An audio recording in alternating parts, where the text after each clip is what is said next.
People said the river could think. Some said it could see. Others said it could fight.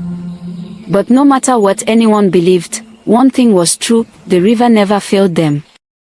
In the small village of Umuazu, the people lived inside a circle of water. A wide river moved around their land like a big protective arm. Anyone who wanted to enter the village had to cross the river first. And this river was not ordinary. It was the home of Ezenwani Miri, the river goddess.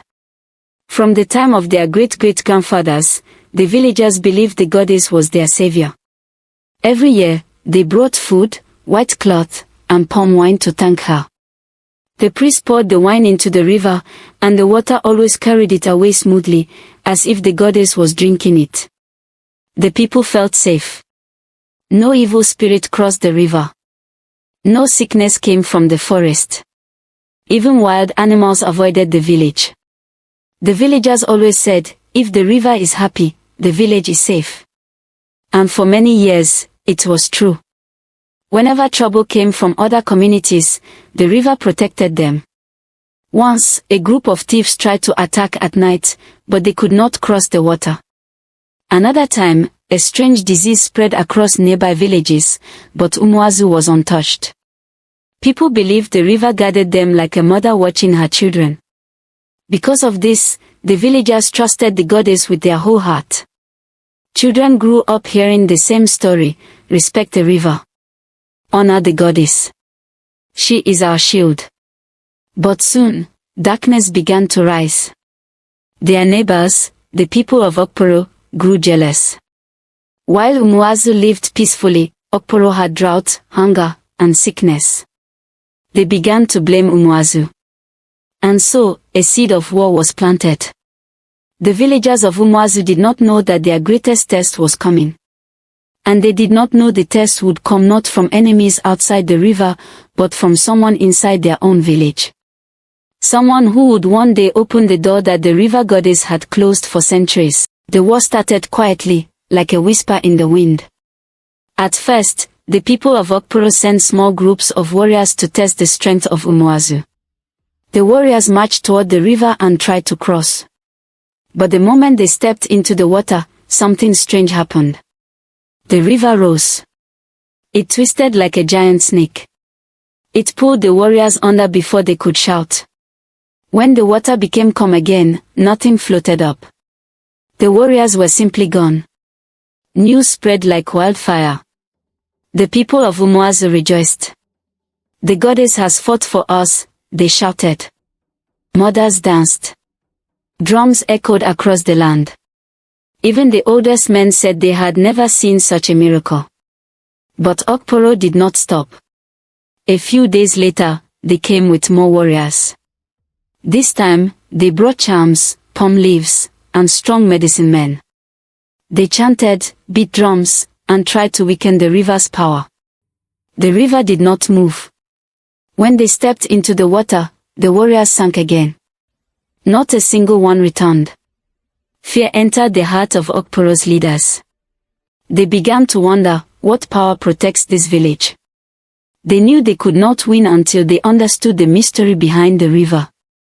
That was when they came up with a dark plan. They decided to find a man from Umuazu. Someone who knew the village well. Someone who might know the river's secret. Someone who could be tempted. And sadly, every village has at least one person whose heart can shake when promised something big. In Umuazu lived a man named Obis. He was quiet, hardworking, and never caused trouble. But Obis had one weakness: he always dreamed of owning large land. He talked about it often. If only I had land, my life would be better, he used to say. Okporo heard about him. And they knew exactly what to do. One silent evening, while Obis walked near the forest path, 3 men from Okporo stopped him. They greeted him softly, acting like friends. Then they made their offer. Tell us the secret behind your river's power, they said, and we will give you 10 plots of land. Rich land. Fertile land. Land bigger than anything your village can give you. Obis froze. His heart beat fast. He wanted to run, but their words held him. 10 plots of land. It sounded like a dream. He thought of his life, his small farm, his constant struggle, his quiet envy of people who owned more. But then, he thought of his village. The river. The goddess. His ancestors. Everything he had ever known. I cannot betray my people, he whispered.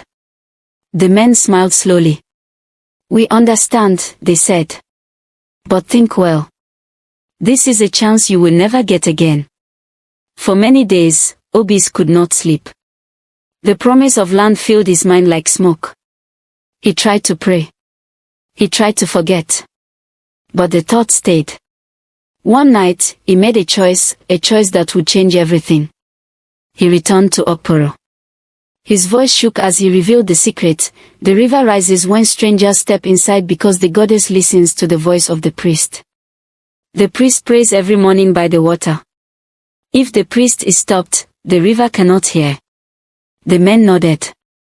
They now had what they wanted. Obis walked home slowly, telling himself he did the right thing. But his shadow felt heavier than ever. The village of Umuazu had always known peace. For generations, the river had guarded them, the goddess had protected them, and the priest's prayers had kept evil far away. The people worked, laughed, and lived without fear, believing nothing could ever harm them. But peace is fragile, and even the strongest protections can be broken when trust is betrayed. Early the next morning, the warriors of Okporo moved like ghosts. They hid in the trees near the river, waiting for the priest of Umuazu. When the old priest came to pray, they attacked swiftly. The village never heard his final cry. With the priest gone, the river became silent, too silent. When Okporo warriors entered the water again, the river did not rise. It did not twist. It did nothing. For the first time in history, the river remained still. The warriors crossed. They stormed the village. Umuazu fought bravely, but their protection was gone. Their warriors fell one after another. Houses burned. Fields were destroyed. The land that once felt safe now echoed with fear. Obis watched from afar, his body shaking. He had never imagined this. He had never wanted bloodshed.